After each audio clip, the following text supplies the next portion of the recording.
Good morning. I'm Travis Ellis. I'm here this morning back with part 2 of our trauma-informed kid training. Trauma-informed kid training part 2.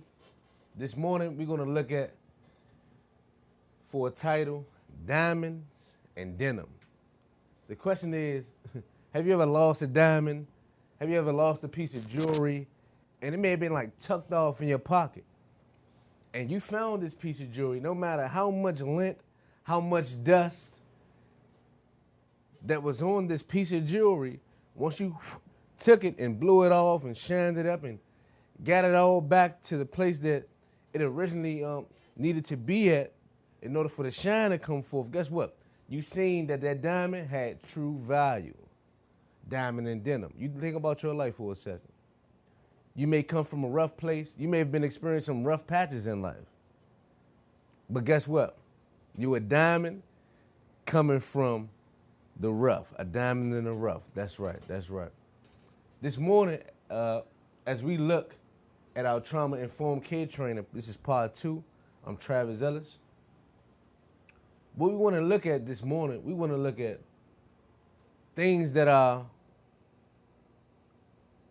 affecting our community for the good and for the bad. But we want to get to a place that communicates to our people's stability. So that's what we're talking about this morning.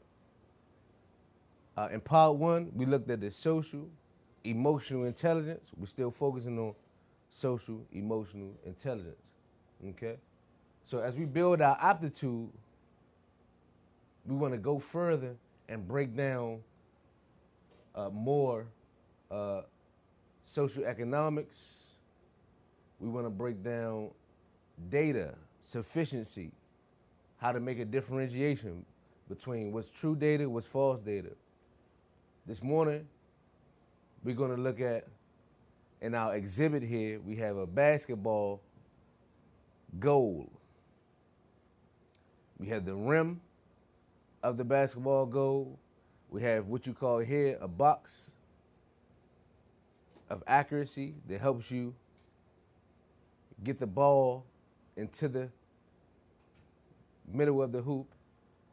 We have a backboard, as you can see, which supports the shot going into the goal. Also, with the backboard serves many purposes. Backboards help you out with percentage-wise, shot frequency. Okay? We're going to keep looking at these things. We're going to look at our triangle offense here. It's triangle offense. Okay? We want to look at how we, as a people, can go on the offensive instead of always being on the defensive side of things when it comes to life. So these are some things we're going to unpack in a second. In our triangle offense, starting at the top of the key, we first had to start with understanding. Okay, what is understanding? How do we get it? And how do we move through various phases of understanding? Exhibit 2 here on our triangle offensive scheme, we're looking at affirmation. And affirmation, we're going to dive into those and how affirmation could play a positive and vital role to you pursuing your purpose. The third item we want to look at in our triangle offense is reality. Okay, how do we mold reality? How is reality affecting us? Let's just speak on that really quickly. Okay, and also characteristic-wise. Okay, as we get into our characteristics, are we conforming or are we reforming? Okay, so we're gonna unpack these in a second. Let's start with, I guess we should go here. As we look at industrious, what does it mean to be industrious? Okay, we're gonna unpack this. The topic on the industrial is the failure to learn to make a living. The failure to learn to make a living. We're gonna look at what it means to be re-educated. What does it mean to be miseducated? What does it mean to be uneducated and highly educated? Okay. And once again, that's how we get down to unpacking sufficiency, and insufficiency. Okay? So let's get right into it. What we want to do is we want to be able to start on an offensive measure. How many times you walked up to a person, right? Or how many times you've engaged or your workings with a person, you tend to walk away from the conversation. Either A, you feel like offended, or this person is offended by something you said or something they perceived. You walk away with less understanding than you had prior to the conversation with the person. So as we look at understanding, okay, we really want to dissect this, okay? It's Trauma-Informed Care Training Part 2, and the focus is learning how to cope with difficult behavior, okay? First of all, we must know in coping with difficult behavior, we must be able to identify signals of distress, okay? We're going to be able to identify signals of distress, okay? Now, the distress those are the defensive mechanisms that I put up, the walls and the barriers that I put up upon your arrival. Your job on the offense is to run a play. Your job on the offense is to run a play. The first play that we must know, coming on the offensive perspective, not a defensive perspective, but as an offense, okay, we need fluidity. And fluidity is the consistency of a thing, okay? Can this machine run? If you're not using leverage, you're already working too hard.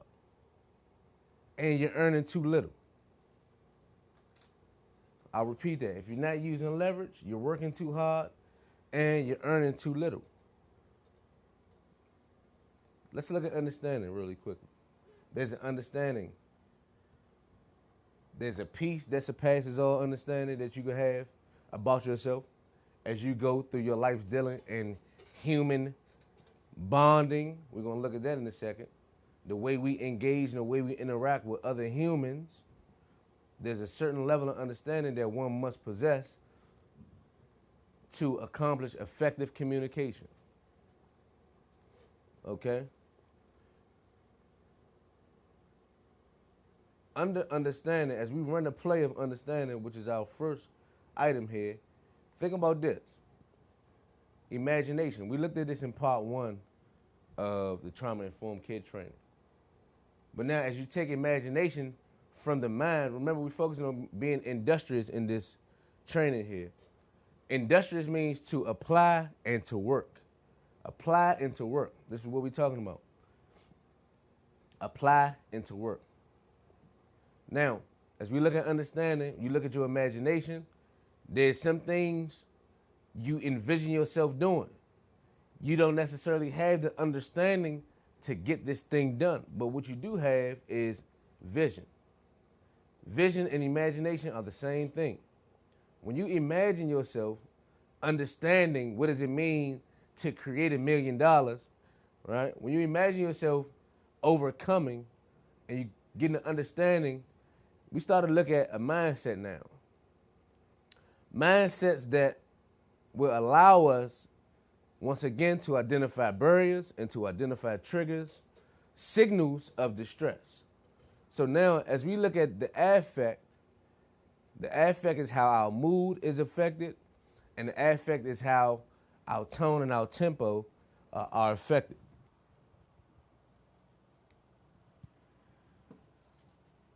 Keep this in mind. When we look at our mood, we can go grief, we can go glory. We can find glory in our grief, okay? When you think about glory, what comes to mind? Victory may come to mind.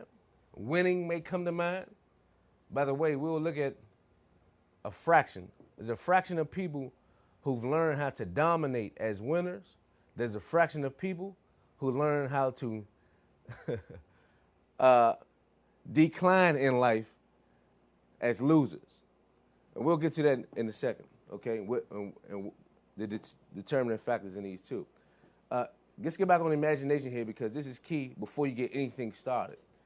Before you put the key in the engine to start the car and back it out of your driveway to go to your destination, you have to envision yourself wherever you're going, okay? You can't just get in the car and drive with no direction. Things are going to happen along the way of your journey. Grief and glory. This is all how you looking at life, your perception, okay? So when you're thinking about grief, we tend to think about typically a gloomy instance. A gloomy instance, something that we may not necessarily know how to bounce back from. So in this concept is built around teamwork. Teamwork should be the foundation of your understanding, of how you push your understanding, how you push your imagination, okay? Let's keep going. Out of our 3 I's, we're going to look at influence is next. We just talked about teamwork. Teamwork is all about how you influence other folks to envision themselves, imagination, winning, and being a part of whatever the goal is that you had set out. In order for you to move forward with a person, in order for you to move forward with an agenda, there has to be common interests, mutual interests. Okay? Really quickly, as we think about influence, we may think about friendships. We may think about some type of bonds. We'll move into bonds later after when we get to impact. But let's focus on influence really quickly, because influence has everything to do with interpersonalism and external personalism. All right, let's keep moving. Influence. When we think about friendships, for instance. Okay, we ran out of space on the board here, so just listen to me verbally. When you think about friends, and you think about influence, and you think about the things you have to do with these folks for a particular time, you have a constituent. A constituent may be an individual who you all have the same goal and the same interest in mind for however the period of time may be. You all have the same goal and interest in mind. After this goal and its mission is accomplished, as constituents, we agree to go our separate ways. You have a comrade. A comrade is that person who you may be at war with. You're going to ride or die with this comrade. The comrade is different from the constituent because the comrade will actually die with you. The constituent, they're only here to stay alive with you, get the goal accomplished. If it's anything that'll jeopardize them, the constituent, they have the freedom to move on. As we think about interpersonal relationships, how other folks affect us interpersonally, okay, and how folks affect us from an external standpoint, okay? An external standpoint, be it where as though the viewpoint of yourself may be predicated on how others may view you. That is external reference. Interpersonal has everything to do with how you view yourself and how you being yourself, how you influence or interact or engage with other folks to allow them to then build interpersonal skills with you. The third friend we're going to look at is a confidant. As we think about influence, we think about interpersonal relationships, we think about external relationships or external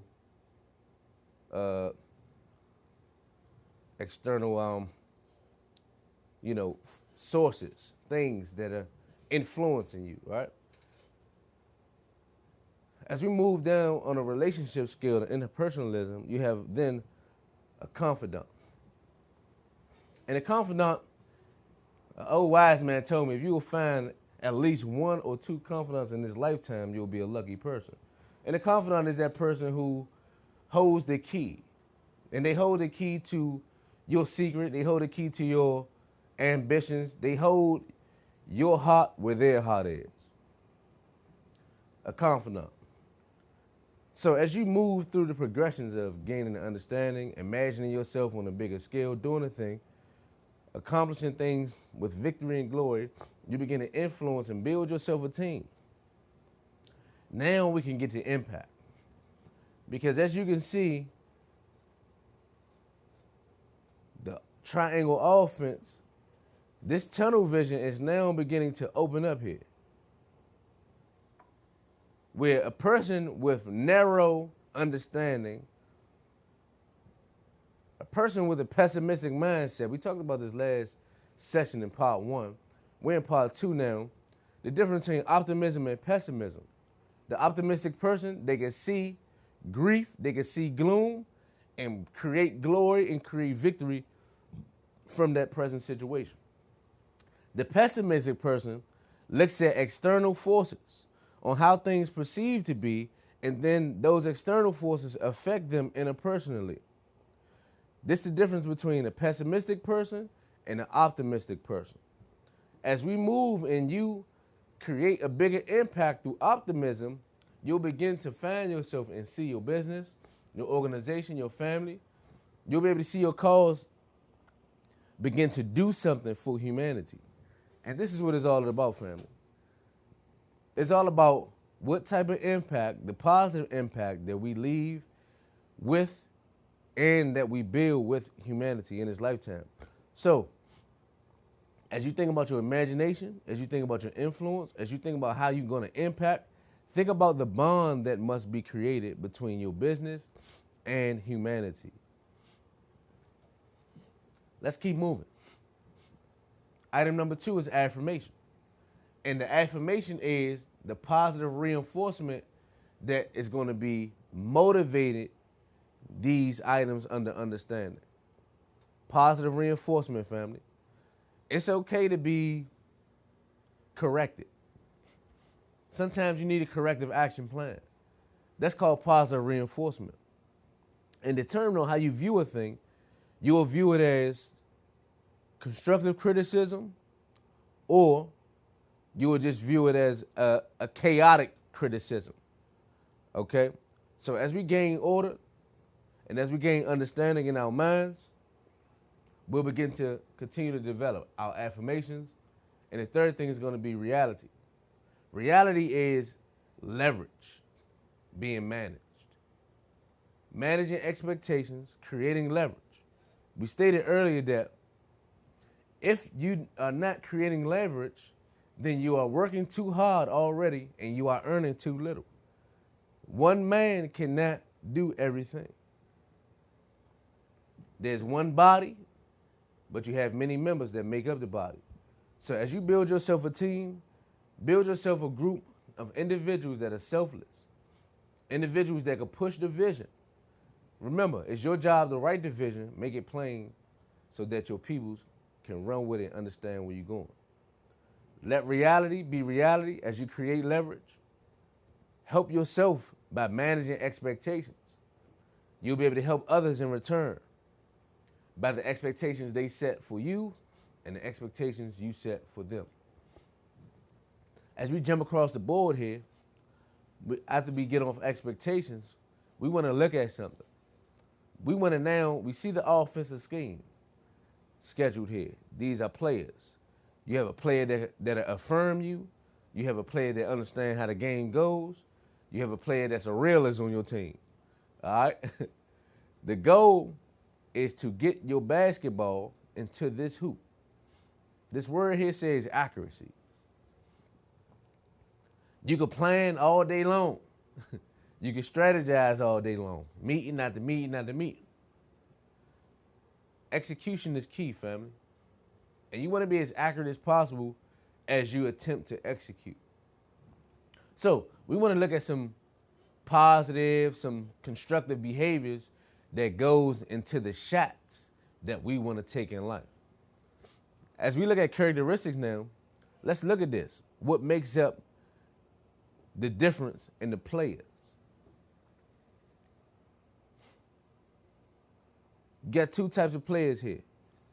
One player who decides to conform to society norms. The second player who has made a decision to reform and create opportunities. There's defense here in the scheme of things as you go about life. There's people blocking you. There's people trying to block you. There are people, places, and things that are designed to cause you to be distracted from your goals in life. I'll say that again. There are people, places, and things that are designed to distract you from you accomplishing your goals in life. So I'll give you this encouragement. As you move through life, try not to lock in and try not to focus your energy on people, places, and things that does not produce positivity for you. Because you only have 100% of your energy. And if 80% of your energy is wasted on shots that are missed by people who are trying to block you out, then guess what? You'll find yourself now conforming to society norms. Those people who don't believe in you, you know they don't believe in you. You've heard them tell you that they don't believe in what you're doing. You heard all the questions that they came around you with. And guess what? If you, my friends, if we are not developing our understanding, if we're not giving ourselves affirmations, daily affirmations, as to why we can be who we want to be, and we don't let that reality set in to leverage and manage our expectations, we'll begin to fall into this category of a society norm. And the society norm is a routine way of living. Your life is meant to be adventurous. So don't be afraid to take adventure. This happens when reformation happens. Reformation happens when you learn how to march. There's a difference from a soldier marching in his platoon to a casual civilian walking down a sidewalk. The soldier marching in his platoon, he's in sync with everything around him, with everyone around him. Everyone is on the same footstep. There's a cadence going off. One, left, left. See, before you start to march, left, right, left, you may have to count 1, 2, 3. And counting may have to be a part of your coping mechanism for overcoming your difficult behaviors. Either difficult behaviors that you're experiencing, difficult behaviors that your kids are experiencing, different behaviors that your spouse may be experiencing, difficult behaviors that anyone may be experiencing. In order for you to help them reform, create a new opportunity, you have to allow the person or the individual to get a cadence going here. And the cadence must be a cadence of positive reinforcement. Okay? So positive reinforcement, remember, my friends, is a simple correction. All right? So as we go through life, don't be afraid to correct some things. Okay? So, as a soldier marching, when I went to boot camp, I didn't know anything about marching, but they put me on a number line and said 1, 1, 1, 2, 3. And the 1 step was the left step. The 2 step was the right step. So it's left, left, left, right, left. If you could count, my friend, if you could count, you can create. I'll say that again. If you could count, you can create. The reason I bring that up is because mathematically speaking in your life, you want to be able to start now counting opportunities that you can create from despair.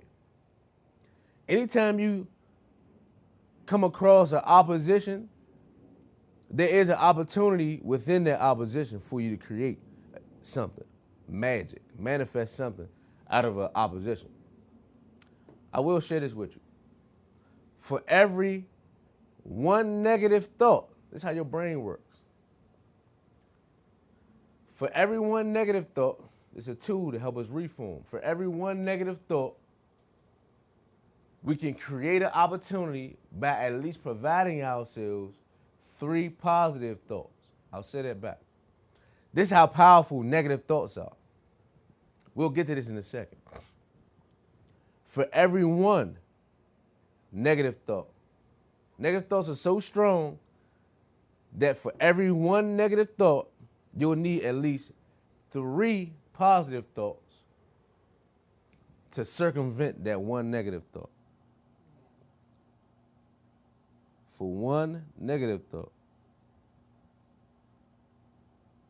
you'll need at least 3 positive thoughts. Think about a strong negative thought that you just had recently. Think about it for a second. You've been trying to shake the feeling of this negative thought. Man, why am I thinking like this? Why do I feel like this, right? Why am I about to go do this? Here you go. That one negative thought is so strong that you will have to convince yourself 3 times over, positive reinforcement, you'll have to convince yourself 3 times over to reform, to get back on track. You can do this, my friends. You can do this. These tools are so vital and helpful because society norms is all about conformity. No society wants you to become wise. Remember that. Because once you become wise, you become a threat to that society. Let's look at this. Let's look at the fraction here. The fractions of losers and winners. Everybody remember math school? You remember math in school, right? You had fractions. And the fractions are what? Dividers. This is what you divide with. In math, this fraction here, this ratio here, this divider here, you have a top number, which is called the numerator. You had a bottom, which is called the denominator.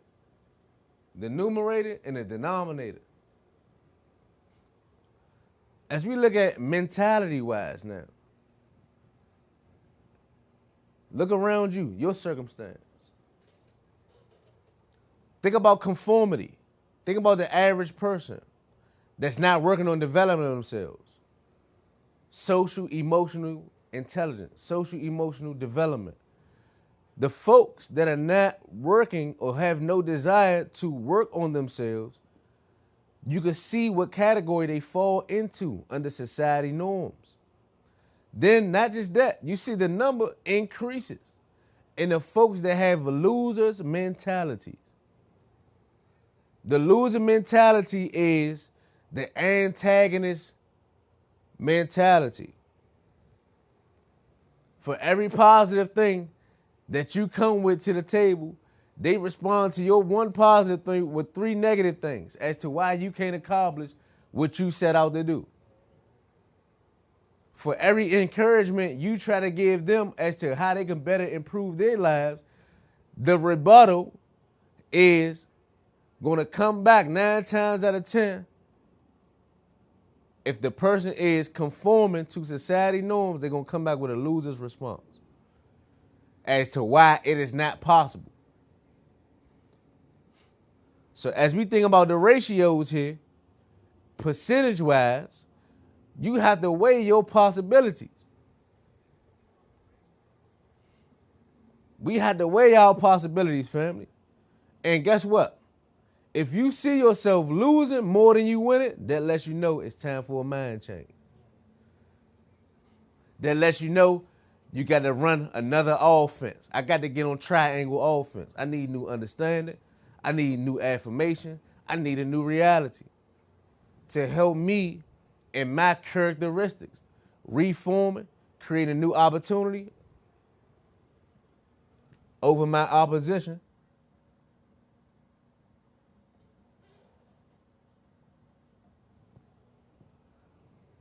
And not conforming to society norms.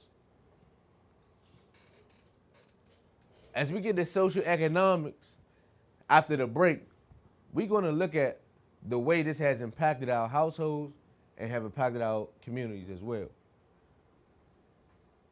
Percentage-wise, look at the ratio. Think about the possibilities.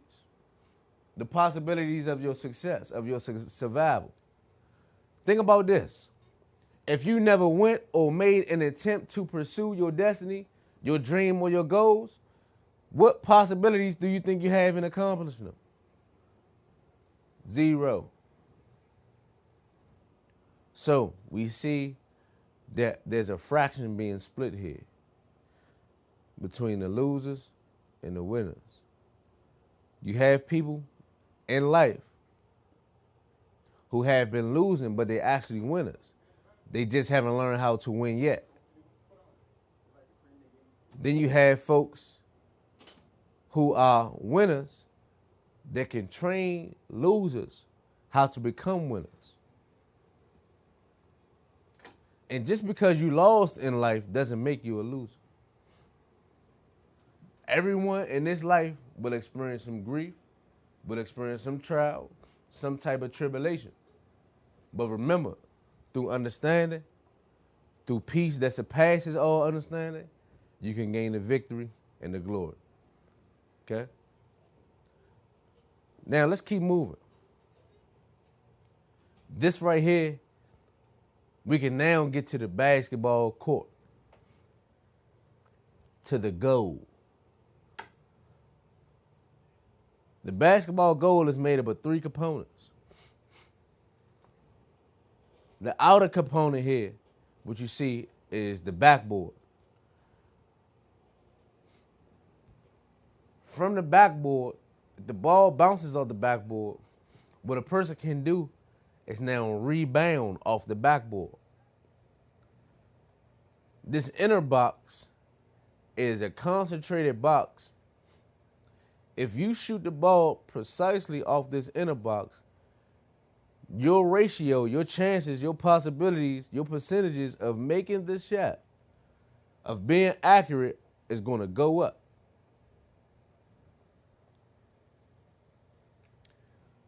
Execution is the goal here.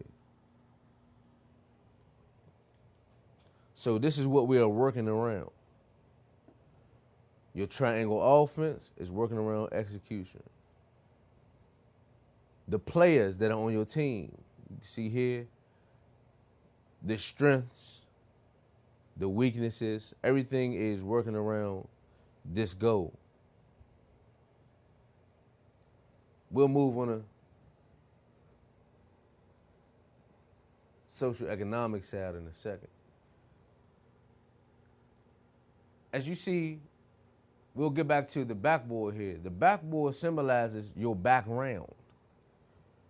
Your background. In part 1, we looked at the memory.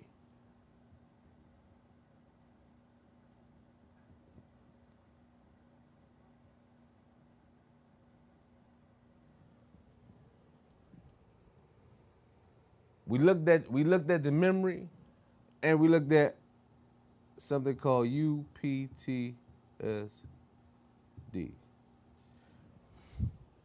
UPTSD is urban post-traumatic stress disorder.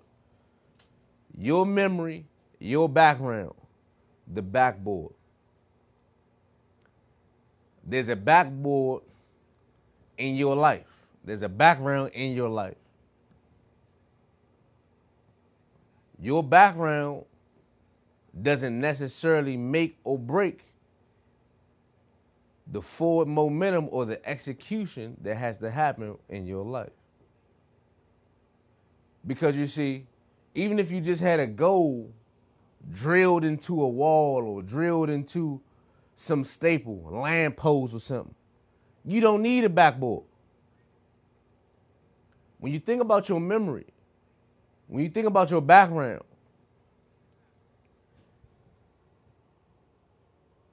you can remold your future by erasing or correcting things you have done in your background. By taking memories and creating positive experiences. Now, let's focus on this really quickly. We're going to look at this in a second, how we can do that.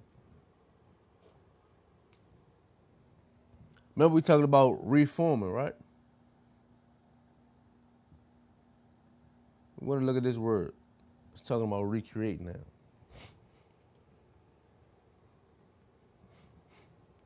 And when we think about recreating, what comes to your mind?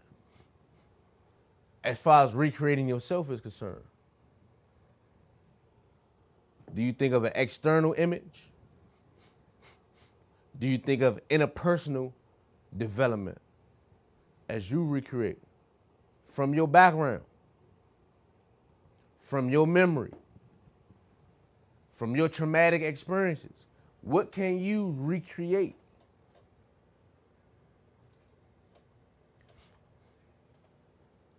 In the science of your mind, you have the ability to go back to a memory, be it painful, be it happy. You can go back. You can think about a person. You can think about a place. You can think about a thing. I mentioned this earlier, is that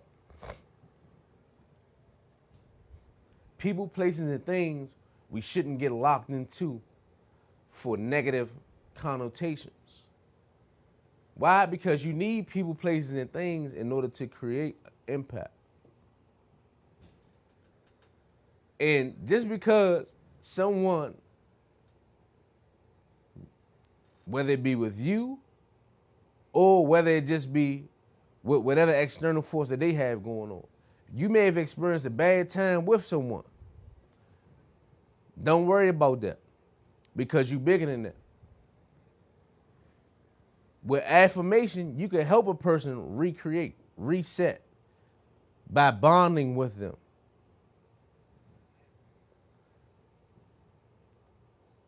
That's the power of recreating. Recreating experiences. As you think about rebounding, rebounding is talking about the response. How timely are you in response? Okay?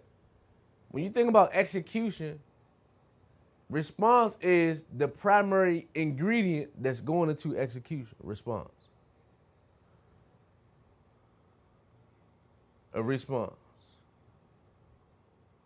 You meet an employer, potential employer at that job interview, at that job fair. You hand them your resume. You get their card. You tell them you're going to email them. You don't email them for 3 weeks later. Response.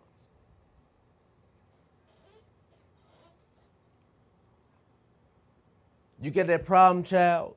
You and your spouse is, going through whatever issue, turbulence you going through, or whatever the case may be, co-worker at work, supervisor.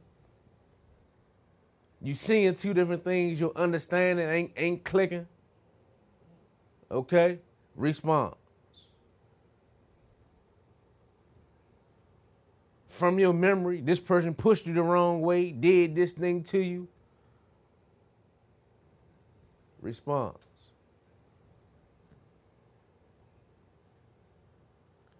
That's something we want to highlight in response.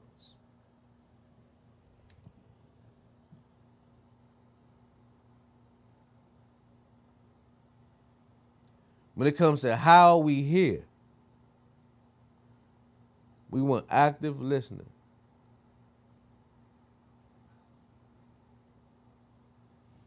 Active listening now doesn't necessarily require a quick response.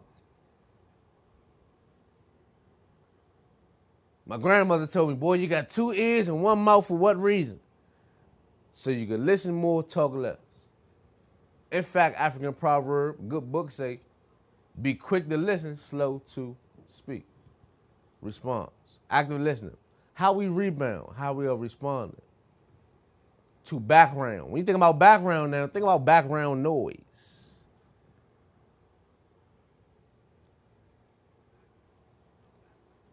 Think about background noise. Noise that's being played in the background.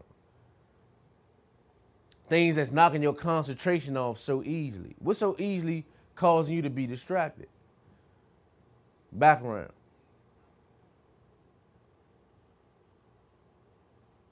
Background.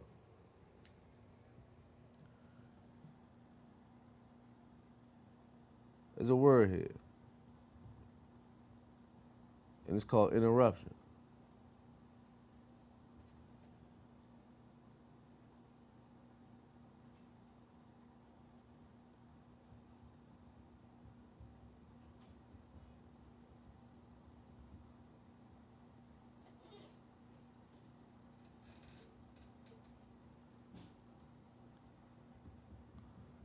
Okay. How easily are you distracted? Interruption. Your ability to focus is going to be vital to your accuracy. It's going to be vital to your execution, your ability to focus. Not being, we're not talking about multitasking.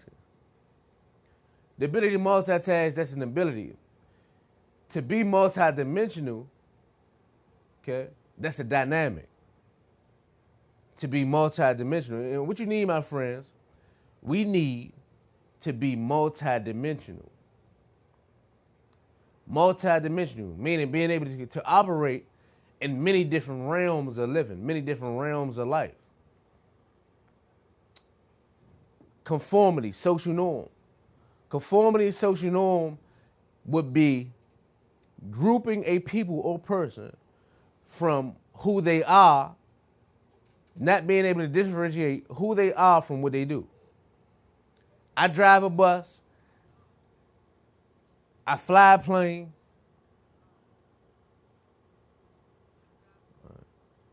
I swim with sharks. That's what I do. Who I am, that's interpersonal. What you do, that's external. Who you are, that's interpersonal. Influence.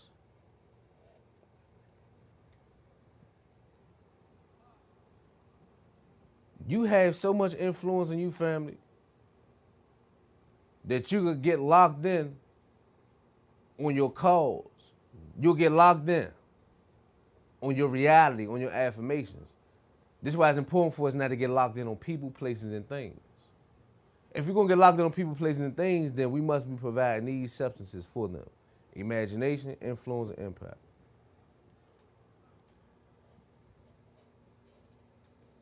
So interruption. What's causing our consciousness to be interrupted or our focus to be interrupted? What's causing us to be easily distracted? That person that coming around, oh Lord, here they go. That trigger, that barrier right there, that boiling point. Lord, if I hear his voice one more time, interruption. So as we think about positive reinforcement again, from one negative, you're going to need at least 3 positives. This is what we're talking about. For one interruption, you'll need at least 3 corrective actions. You got that corrective action plan before you was in your boss' office. And your boss done told you, man, you done messed up on this, then the third. We need corrective action plan. Think about your mind now. Think about your body. Think about your soul. Think about you as a human being. Humanity, your bond, your impact. Think about this. Think about your business plan, right? Your personal goal, interpersonal goals. Okay? Things have been interrupting them. Corrective consciousness will help you get back on track with that. All right? So as we looked at rebounding, we looked at the backboard, your background, we looked at your memory, recreating positive experiences from traumatic events. Urban post-traumatic stress disorder. You're not designed naturally to walk around stressed all day. You're not designed naturally to be a negative, toxic person. Cantankerous. That's not your natural habitat. Okay? We looked at it last week. From nurture to nature, that's a difference maker. Okay? So some of those of you who wasn't with us last week, rewrite this. Nurture and nature. Nurture has everything to do with your household, how you was brought up in the house, how you was raised. Okay? The influence, the impersonal, the impersonations, right? You remember being nurtured growing up. You was watching that TV box. You seen that comedian on TV. Guess what you said? Mom, I want to be a comedian. Your mother done told you, boy, comedians don't make it from where we come from. Social norm. We're going to look at this in a second. Okay? You look at nurture.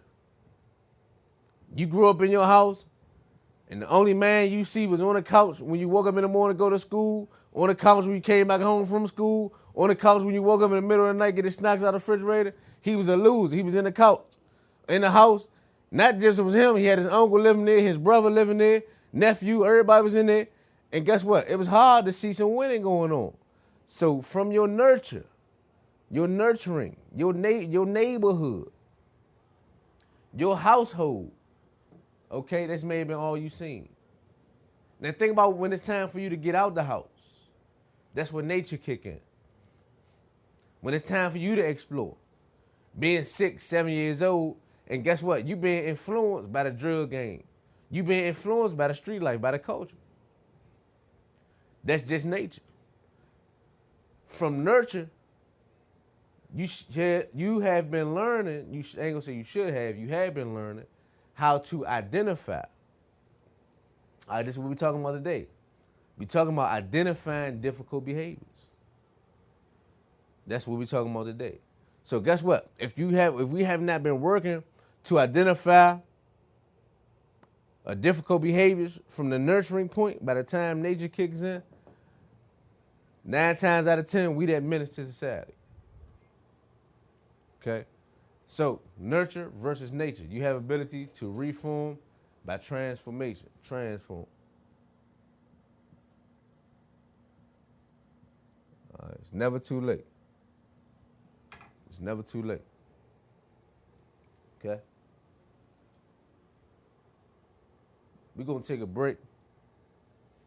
This is Trauma Informed Kid Training Part 2, Diamond and Denim series. Remember, you are a diamond found in the pocket of that denim. Dust that diamond off, you're going to shine.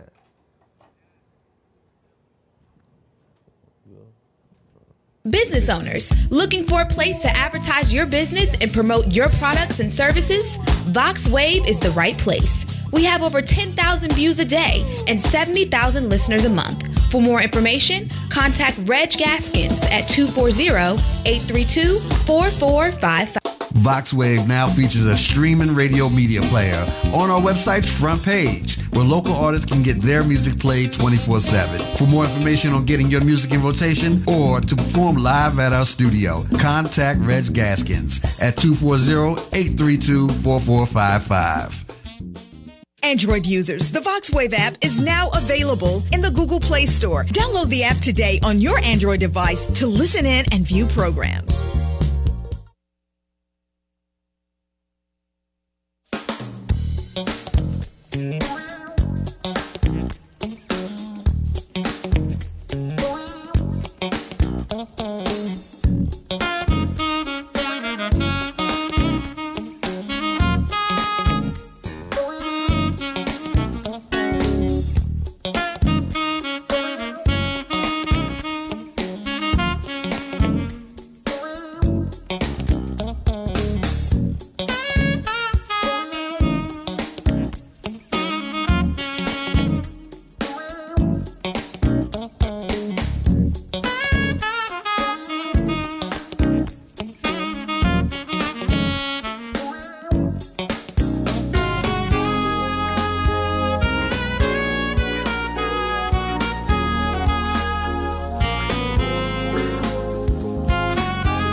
Welcome back.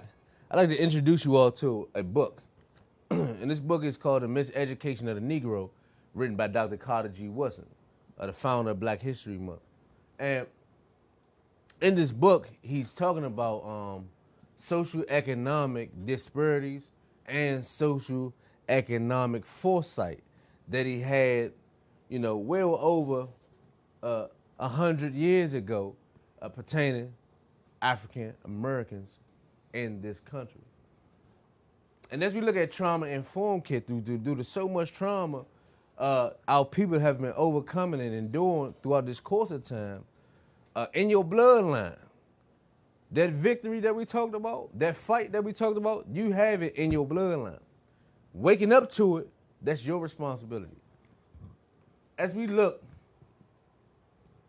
at part 2 of our trauma-informed kid training, the Diamond and Denim series, remember, you're that diamond that was tucked off, stuck, lost in the pocket of your favorite jean.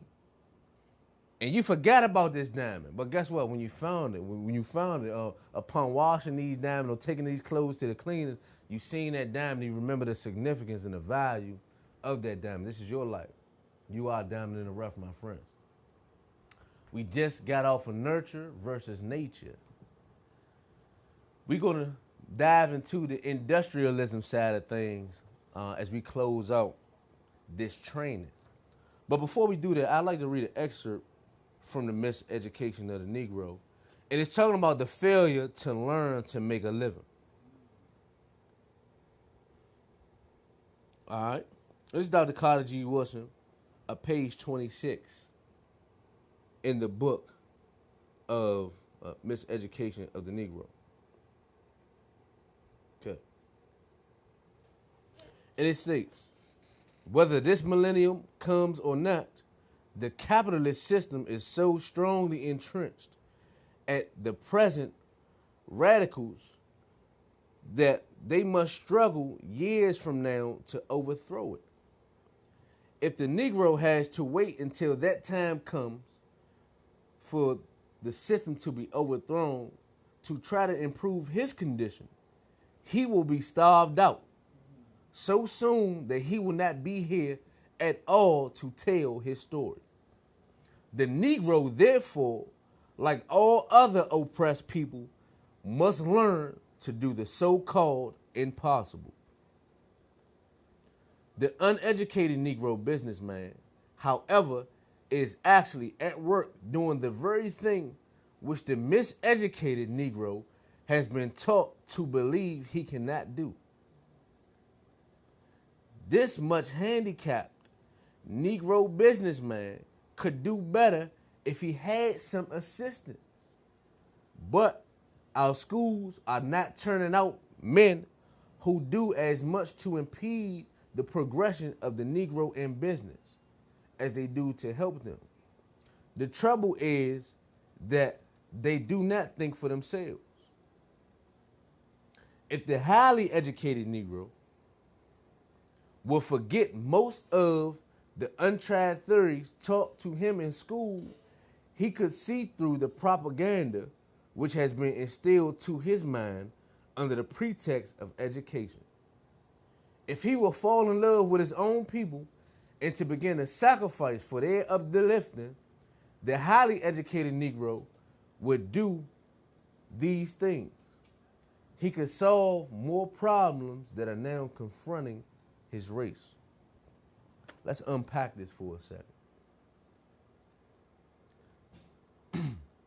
As we've been looking, family, at our triangle offense on how to attack and how to make a shot and how to pursue and how to work through our background and how to recreate and how to overcome PTSD and how to use our muscle memory, how to activate active listening skills, how to respond in crisis, to be proactive instead of reactive, how to have a transformative way of thinking, how to overcome society norms and reforms to create opportunities over oppositions.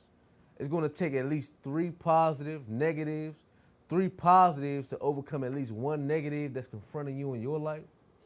As you look at the fractions of losers and winners from the mentalities of the folks that are surrounded around you, ask yourself the ratios and the possibilities and the percentages of people living effectively high lives of production. Think about the interruptions that you got to go through on a daily basis and how you got to correct your consciousness daily in order to get affirmations and understand that reality is based on my leverage and managing expectations, and my impact is dealing with me bonding with humanity and the influence of interpersonal skills and external factors and how they affect my imagination. Ultimately, how I view my glory, or am I seeing life through gloom and grief? Once again, family, is going down to your understanding. An understanding of peace, a peace that surpasses all understanding. Let's move really quickly on to the last phase of our training here. What we need as a people, we need sufficiency. You have sufficiency versus insufficiency. False data versus true data. When you think about data, what comes to mind? Think about communication. Think about something that's being relayed. Okay? Think about a transport happening. Think about belief when you talk about data. Think about faith when you talk about data. Think about your mental health and mental wellness when you talk about data. Think about your spirituality, your aspect. Think about education when we talk about data. So the battle that we're really facing is sufficiency. Sufficiency versus insufficiency. The data, true data versus false data. Okay? So let's keep moving. To be industrious, what does it mean? As we see coming from urban society, and we experience a lot of urban post-traumatic stress, a lot of the uptick in crime has been because we have not had industrialism happening in our communities. Our people don't know what an industry is. The only thing they know how to do more so than anything else is how to work for a paycheck. Thus, you will have, not to call these people the losers because they're working. When you think about being industrious, the failure to learn to make a living, being re-educated in your pursuit,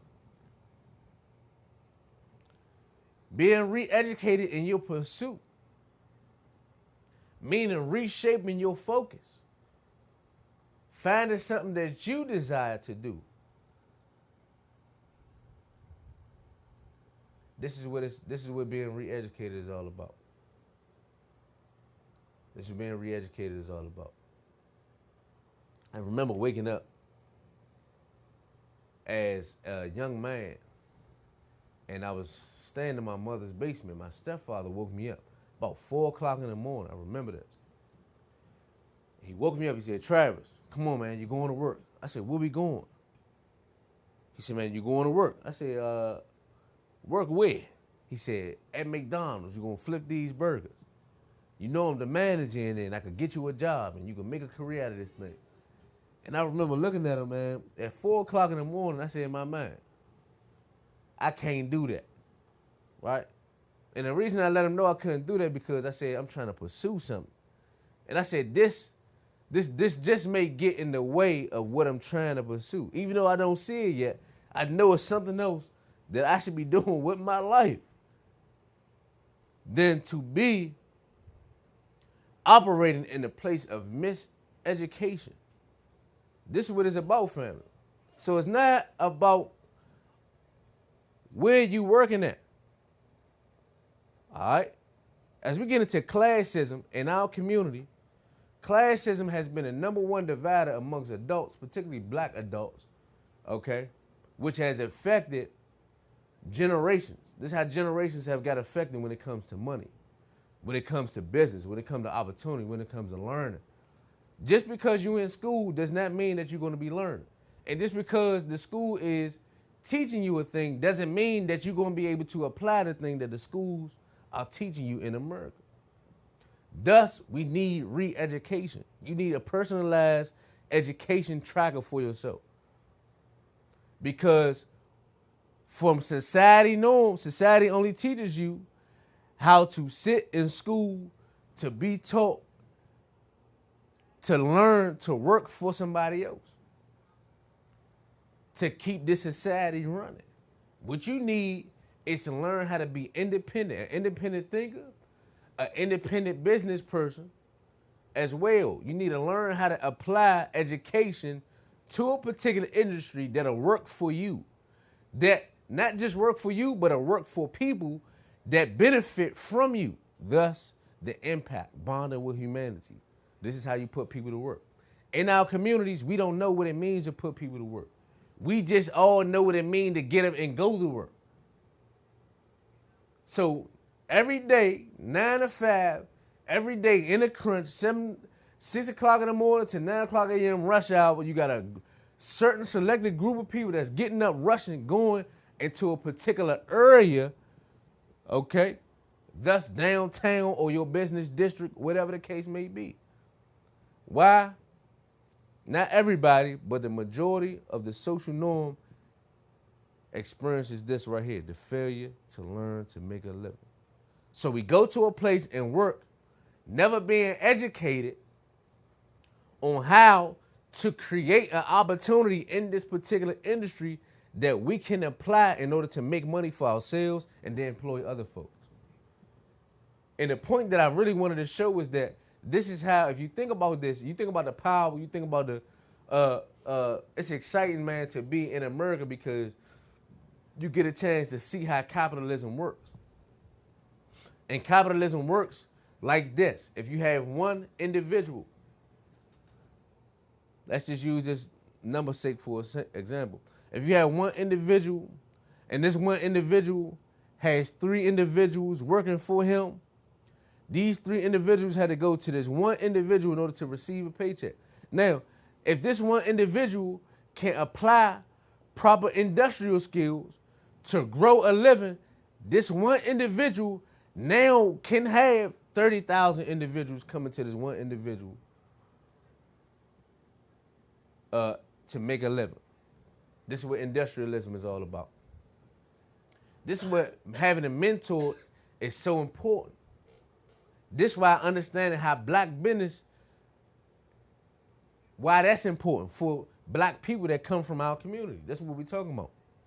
Because remember, when we talk about influence, interpersonally, I'm going to be more encouraged, I'm going to be more inclined to do exactly what I just seen the person who looks just like me, who comes from the same place that I come from, I'm going to be more inclined to do what they do. So therefore, if I see in my neighborhood, from my nurture to my nature, a whole cluster, a whole group of folks that are doing absolutely nothing, guess what? Interpersonally, I'm going to pick that up. Externally, I'm going to begin to pick that image up as well. So re-education is important. Re-education is going to help you in your pursuit of industrialism. It's going to help you in your pursuit of creativity. Okay? Let's keep going. Number 2, when we're looking at the miseducated person, the miseducation category, you're going to see a lot of stagnation happen right here from miseducation. And watch this. This is where the person can easily get locked in to, man, you know what? All I need is a government job. All I need is a good job. All I need is to get in there and I'm going to retire from this place. Stagnation. As it comes to the failure to learn and make a living now. Okay? As we think about capitalism, it's a certain word, not a certain word, there's a thing called capitalism that's in America, that's in play right now. We don't know what that is, particularly in our community. You know why? Because there's a competing word called socialism. And socialism has now taken the place of capitalism in America, whereas though people have now decided to be socialized, entertained for a long, extended period of time, thus causing them interruptions in their industrialism. Therefore, they can't create anything that's going to make them any money, any income. And the way socialism works is that socialism shows you a picture of things moving forward. It just shows an image. It just communicates data.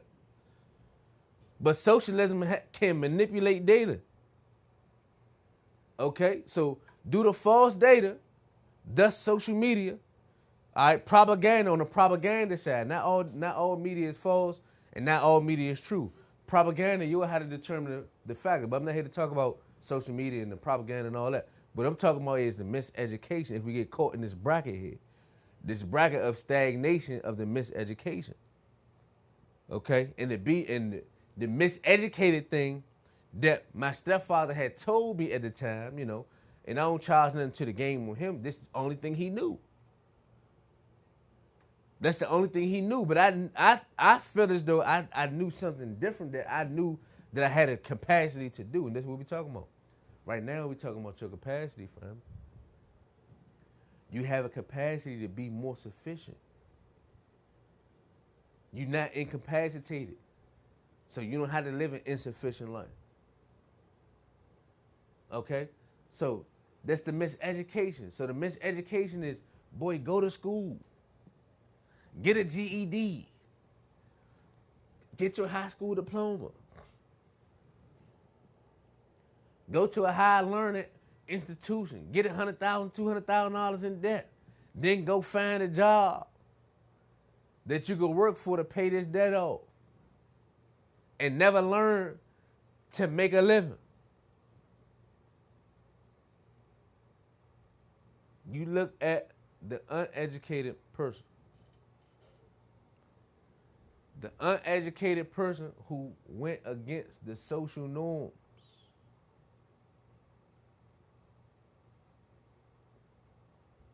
You look at the uneducated person. Your grandmother, your grandfather, your uncle, your brother, you, 3rd grade, 4th grade education. But you develop something. You develop something that humanity can use, can benefit from. You develop something that can generate and create an income. You develop the system that folks can duplicate. You develop the model that you can put in more than one place at one time. Thus, you becoming highly successful, but you uneducated. The uneducated man who has learned industrialism, how to apply and work a thing, he's the most successful man. On a social scale, he's uneducated. On a capitalist scale, he's super educated. So now, my friends, you must ask yourself this question. What's more important? Socialism or capitalism? The 4th category we're going to look at is the highly educated person. And this is how our country has moved into communism. Okay? And these words, we may have heard these words in school, we may have surfaced these words before. I just want to give a little, just a more unpacked, layman's term, a working definition, if we would call it, to these terms here. The highly educated individual, how that associates or relates to communism.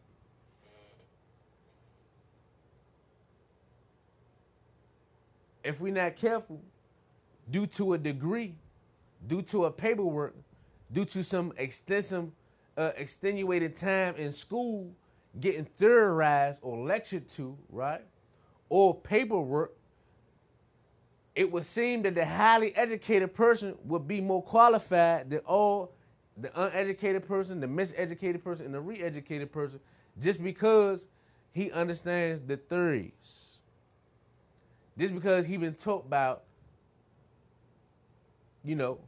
Western society schooling and a paperwork that now validates what he has to say to be valid. But guess what? This highly educated person may have never experienced what this uneducated person went through. This highly educated person may came from two-parent background. This uneducated person may have raised himself on a farm and learned agriculture, how to grow fruits, tomatoes, and then develop a whole farm. This miseducated person, they only go from what's been passed down from generation to generation. Generation is stagnation, meaning as far as my daddy went, that's as far as I'm going to go, and that's as far as my son going to go, as far as the information or the education that I have to give them. The re-educated person has decided to unlearn what he has been taught, and now he decides to pursue and develop something totally new. Something totally new. All right? So, therefore, the highly educated person can be dangerous to himself, self-sabotage, or can affect his community sabotage, by a communist way of thinking about industrialism. To where as though I know everything. All right? To where as though this person may not give an uneducated person a shot at work for a job because he not highly educated. He don't have the pedigree behind his name. But this uneducated person got all the experience that this highly educated person may need. So I say all that to say, family, sufficiency versus insufficiency is the key. True data versus false data is the key. As we move, continue to focus on being industrious. I remember going to school, and I asked the school administrative rep. She asked me, she said, Mr. Ellis, if I get you into college, what you going to do? I said, Miss, I don't really know anything. Only thing I know is how to rob and how to steal. She said, listen, I'm going to put some books in your hand. These books that I put in your hand, only thing you got to do is catch yourself in these books. And the books were some criminal law books. So studying the science of criminology, she said, listen to me. While all these other folks are studying to become highly educated on how to catch a criminal, she said, you uneducated, you already a criminal from miseducation. So all you think you got to do is catch yourself. This is when new re-education styles to come to pursuit begins to happen. Then you got to start a reform. I gave this lady an excuse. I gave her 3 excuses. I said, Miss, I can't come to your school. She said, why? I said, because I don't know nothing. That's when she put the books in my hand. She said, now you're going to know something. The second reason I gave her, I said, the second reason I can't come to your school, Miss, she said, why? I said, because I'm not from around here. The school was in George Mason University out Vienna, Virginia, all the way down to the last line on the train stop. And I said, Miss, I'm from the inner city, Washington, D.C., Southeast. I don't even know how to get back. I don't even know how I got out here today. She said, listen to me real carefully.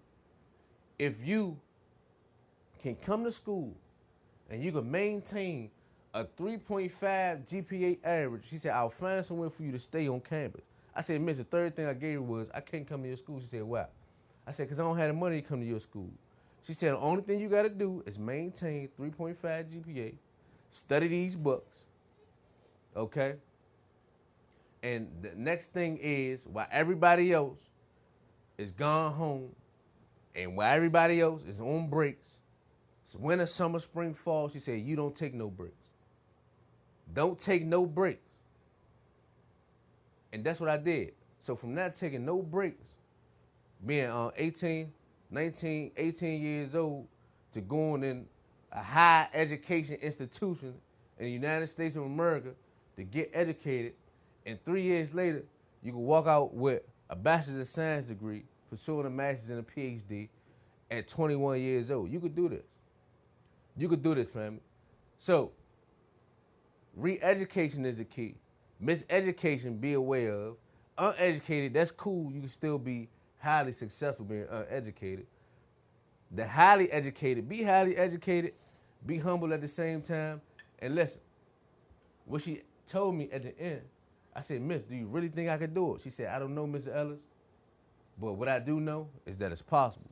So today, Diamond and Denim, trauma-informed kid training, listen, you may got something that you're trying to do.